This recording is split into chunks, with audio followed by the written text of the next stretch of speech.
neighborhood to a certain degree, but it has gone to be a notorious neighborhood now.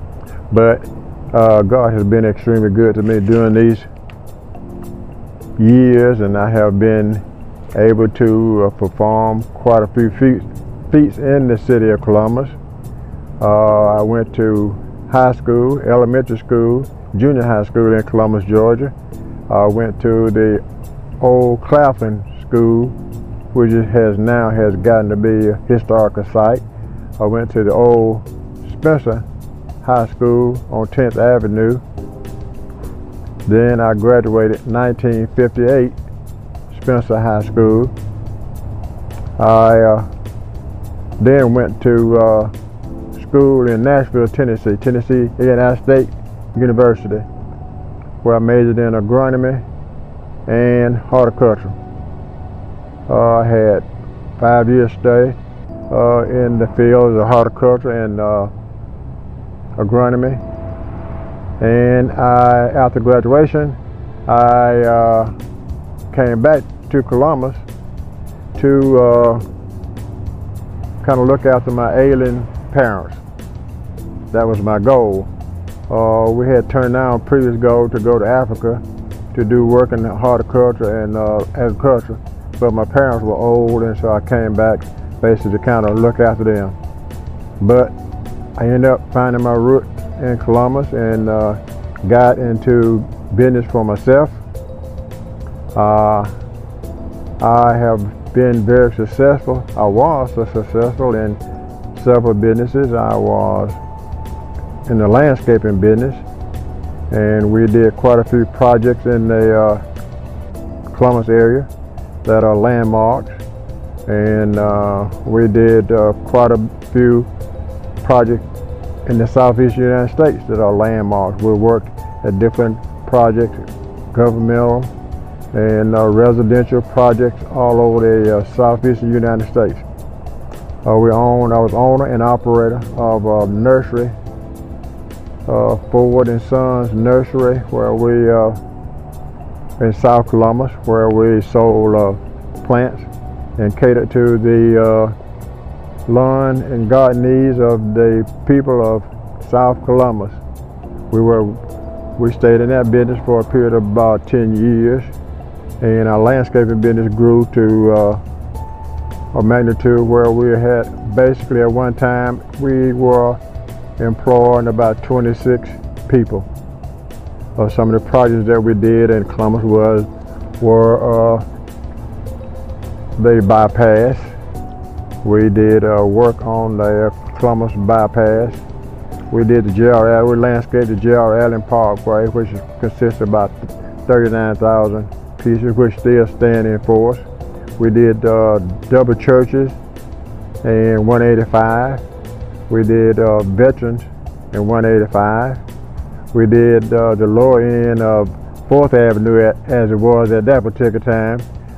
Prior to the Olympics coming to Columbus, we did entrance to Fort Benning before it was redone. And we did quite a few projects in Columbus. We worked at basically all angles or all avenues in Columbus. We did the landscaping, we did irrigation, we did landscape plans and landscape drawings. And at one time in our office complex, we had a lab where we ran soil analysis, and we did our own analysis so we can determine which is the proper fertilizer and lime to use on our projects. We started basically the commercial lawn maintenance service. Was one of the first people to branch out into commercial lawn maintenance services in those days. So we have been quite successful and fruitful in the landscaping business. We had other businesses that we ventured out into. We basically, at one time, I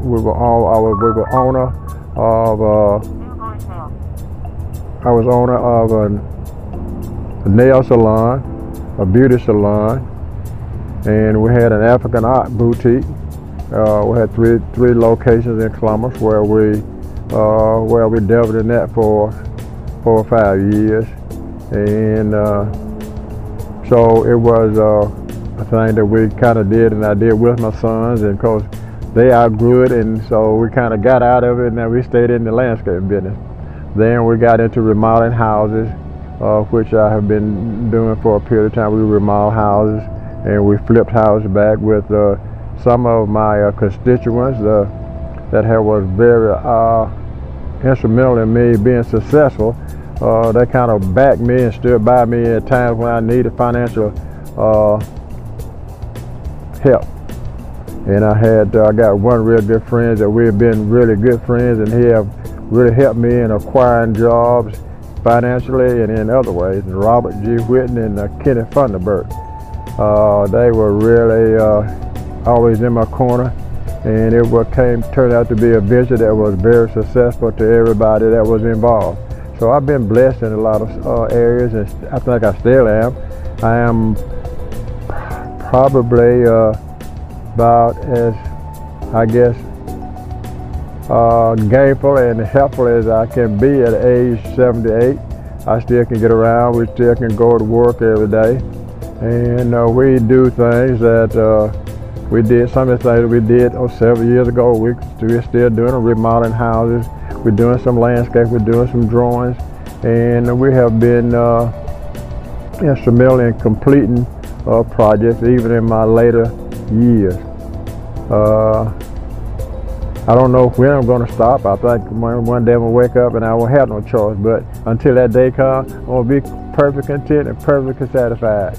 I am one blessed individual, and I am grateful to the man of staff because he have made it possible for me to survive and to be healthy and to continue to work at age 78, because that kind of runs in my family. My dad worked until he was 100, so, but not that I intend to break his record or want to break his record. I'm hoping that I wake up one morning and they told me I hit the lottery, then I can take it all easy and go from there. But there are several things that we have done in our lifetime that have made it economically and possible for me to continue and do things in my lifetime. I was kind of indoctrinated into the church at a very early age. I was ordained as a deacon at Antioch Baptist Church in 1958, June the 9th, on my birthday. So I worked in that capacity very fruitfully as a deacon, as superintendent of Sunday school. Worked at the BTU, worked with the youth department in the church at that particular time. That was a very successful part of my life in my very young years. And because my parents kind of made it mandatory that you go to church and you spend some time in church. You don't go to church, then you don't go to play. So that became a part of my life, and that has been very helpful and instrumental in my growth. So I am very, very, very glad for my parents, who were older people when I was born. I have my brothers and my sisters were grown when I was born. So, but I've been blessed that I grew up with my brothers and sisters. They kind of trained me and taught me, and my sister, who has passed recently at age 94, they kind of trained and taught me and kept me in the straight and narrow path, and tried to help me, I guess, set my sights on bigger things and to stay out of trouble and to be a good man and to grow and to do things that were fruitful to myself and to aid and to help other people as best I possibly can. There have been a number of things I've done over the period of years that I've pursued and I've enjoyed. I've virtually enjoyed the outdoor life. I am basically an outdoor person. I prefer to be outdoors.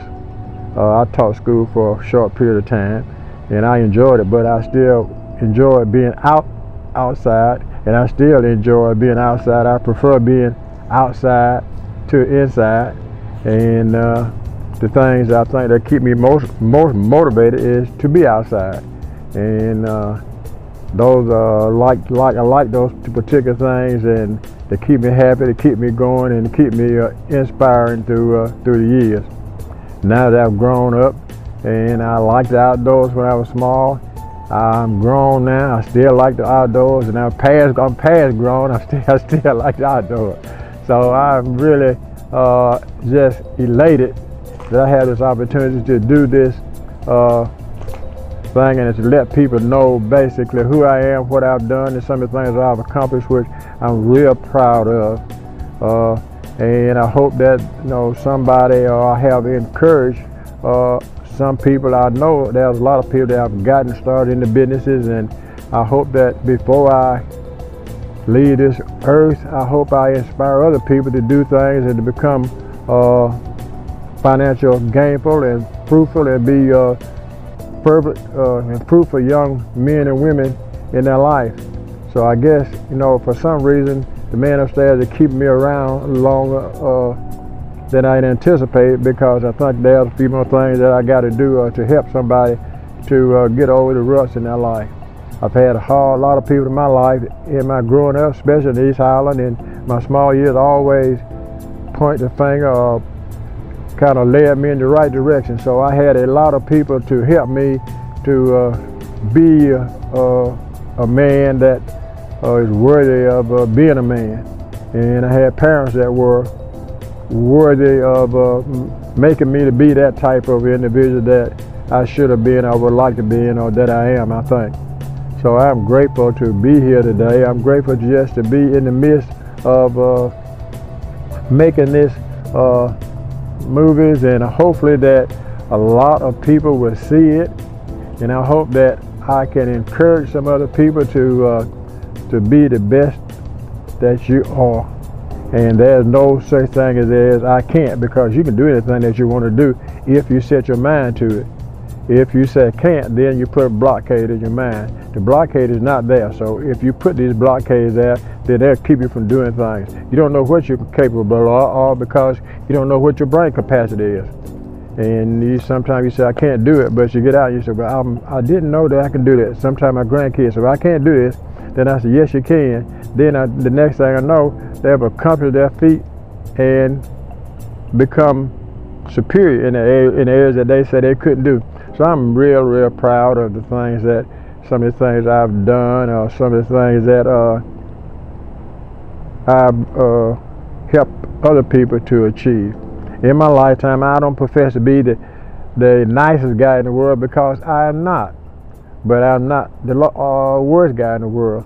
And I don't think there are too many people in the world that can say, well, I mistreated them. And if they did, I didn't come back and say, well, hey, I'm sorry. But it was never my intention to mistreat anybody or belittle anybody, because I've always thought that everybody is equal in the eyes of the man upstairs. And I've just been gratefully blessed and happy that I'm able to even sit here today and speak of some of the accomplishments I've obtained in my life, and been able to stand up, speak, and not be in pain or any other agony. So I'm not in the best of health, but I'm not in the worst of health. But I'm blessed to be able to maneuver and to get around and do some of the things that I'm able to do at age 78.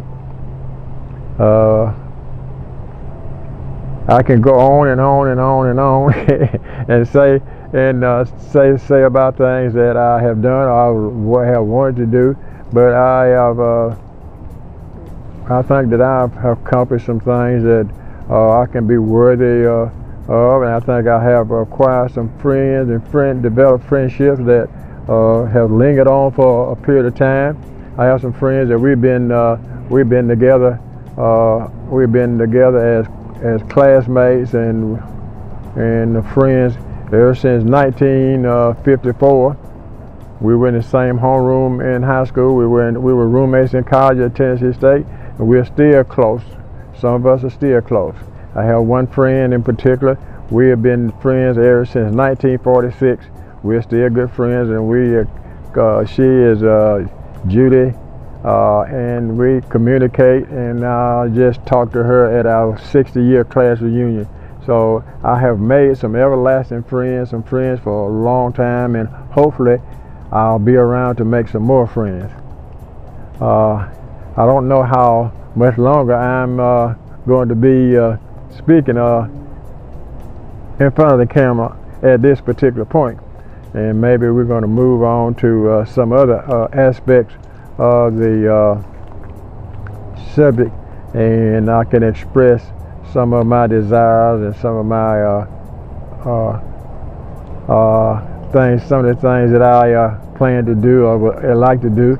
And I know that, you know, sometimes I know I don't have as much time as I've had, so I got to do the best I possibly can with the limited time that I have left, and try to accomplish as much as I possibly can, and hope that I can make a trend or set a trend in somebody else's life to make them be able to wake up one morning and they want to be accomplish the moon, or to do things that say they can't be done, because there are a lot of things that we haven't even thought about, and we're going to hopefully that I can encourage somebody to start thinking about some things that have not been thought about, some things that can be done a lot easier, and then become great people and renowned people in this world and be renowned. And I know in order for you to do those things, sometimes you got to have some pushing and some urging. So hopefully I can continue to urge some young people, or even some old people, and I can encourage some old people to so they can encourage and prod and push some young people on, because this is the thing that we got to do now if we get to this age, to push some of the young people so they can be the best of what they are.